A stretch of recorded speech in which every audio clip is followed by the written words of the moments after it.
नमस्कार दोस्तों। कहा जाता है अगर खूबसूरती की कोई मिसाल नहीं होती तो भगवान ने बनाई हर एक चीज़ खूबसूरत होती। आज की वीडियो में भी हम इसी भावना को समझेंगे कि क्यों किसी का करियर सिर्फ इस वजह से बर्बाद हुआ क्योंकि उसका वजन अधिक था। इस अभिनेत्री को अभिनय कला विरासत में मिली थी और खानदान का हर एक आदमी सुपरस्टार था, पर फिर भी उम्मीद के हिसाब से सफलता उन्होंने देखी नहीं।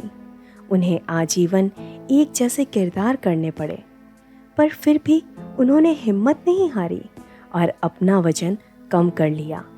लेकिन तब तक समय गुजर चुका था, नया ज़माना लग चुका था। अब तक तो वो मोटी महिला का किरदार निभा रही थी, लेकिन वजन कम करने के लिए उन्होंने थोड़ा ब्रेक लिया था। लेकिन ये तो फिल्म जगत है, यहाँ पल भर में रिप्लेसमेंट आ जाता है। जहाँ इस अभिनेत्री ने मोटी महिला का किरदार लेने के लिए मना किया, वहाँ एक दूसरी शख्सियत ने उस अभिनेत्री की कुर्सी छीन ली। वो दूसरी अभिनेत्री थी गुड्डी मारुति। और आज की वीडियो जिस ज़बरदस्त अभिनेत्री पर है, उनका नाम है प्रीति गांगुली। फिल्म बहुत ही अच्छी थी मम्मी। ट्रेजेडी, हीरोइन हीरो को प्यार करती है, हीरो हीरोइन को, लेकिन अपना देखा है, कोई अपना देखा है।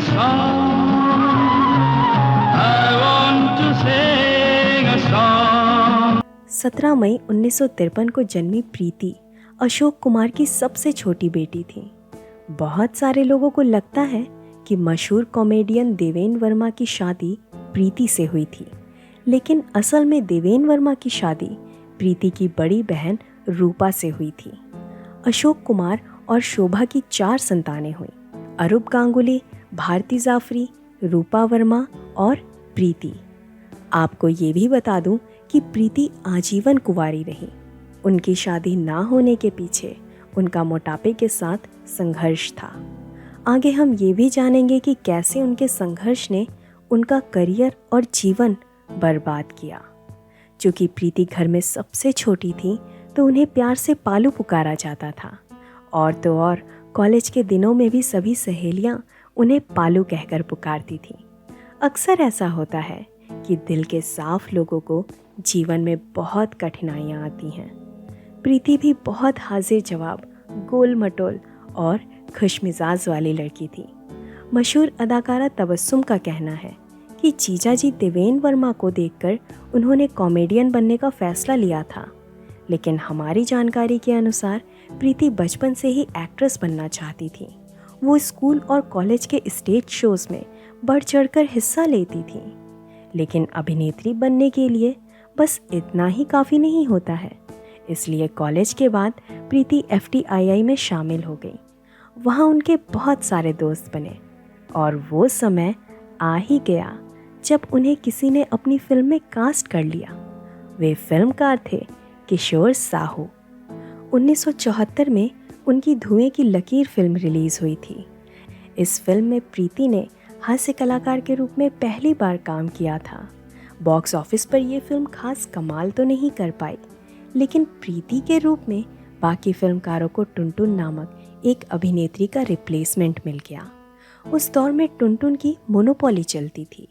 वो शरीर से मोटी थी, लेकिन उनका फिल्म में होना इस बात की ओर इशारा करता था कि फिल्म हिट हो जाएगी। इस वजह से उन्हें कास्ट करने के लिए फिल्मकारों को कुछ ज़्यादा ही जेब खाली करनी पड़ती थी। पर प्रीति को देखने के बाद तस्वीरें बदलने लगी। दूसरी तरफ उन्हें भी पता नहीं था कि लोग उन्हें टुनटुन की जगह पर देख रहे थे। अगले 10 सालों तक प्रीति ने इसी प्रकार के हल्के फुल्के कॉमेडी वाले किरदार किए। अनपढ़, अनुरोध, दामाद, स्वामी, बालिका वधू, खेल खेल में, लैला मजनू जैसी फिल्मों में उन्होंने कमाल का अभिनय किया। लेकिन एक फिल्म ने उनकी मंजिल बदल दी। खट्टा मीठा फिल्म में उनके सह कलाकार रंजीत चौधरी ने उनके मन में लीड एक्ट्रेस बनने का बीज बो दिया। वो उन्हें अक्सर अपना वजन कम करने की सलाह देते थे। एक दिन प्रीति ने फैसला कर लिया कि वो किसी भी हालत में वजन कम करेंगी। इस इरादे को सफल करने के लिए उन्होंने हर प्रकार के प्रयास कर लिए और उन्हें रिजल्ट भी मिला। लगभग 50 किलो वजन तो कम हो गया, लेकिन फिल्मकारों के मन में सवाल आने लगा कि प्रीति को लीड हीरोइन बनाकर उन्हें क्या मिलेगा, क्योंकि तब तक तो प्रीति को टुनटुन की हमशक्ल के रूप में देखा जाता था। इसलिए किसी भी फिल्मकार ने उन्हें हीरोइन बनाया नहीं। वजन कम करने की कोशिश में उनके हाथों से सैकड़ों फिल्में चली गईं और इसका फ़ायदा गुड्डी मारुति को हुआ। गुड्डी मारुति खुद कहती हैं कि प्रीति ने मोटी महिला के किरदार निभाने छोड़ दिए थे, इसलिए लोग उनके पास आने लगे थे। आखिरकार वजन कम करने के बाद भी प्रीति गांगुली के हाथ कुछ आया नहीं। अंततः उन्होंने 1993 में खुद का एक एक्टिंग स्कूल खोला और वहाँ अपने आप को व्यस्त रखने लगी। समय बीतता गया और प्रीति अपना गम भूलते चली गई। लेकिन इस घड़ी में उनसे अनजाने में एक गलती हो गई। क्या कोई शादी करना भूल सकता है? जी हाँ, ऐसे भी लोग हैं जिनके जीवन में शादी के अलावा बाकी चीज़ें ज़रूरी होती हैं। प्रीति के साथ भी ऐसा ही मामला था और बड़ी ही कम उम्र में उनका देहांत हो गया। 2 दिसंबर 2012 को उनकी मौत तो हो गई, लेकिन ये खबर किसी के लिए ज़रूरी नहीं थी।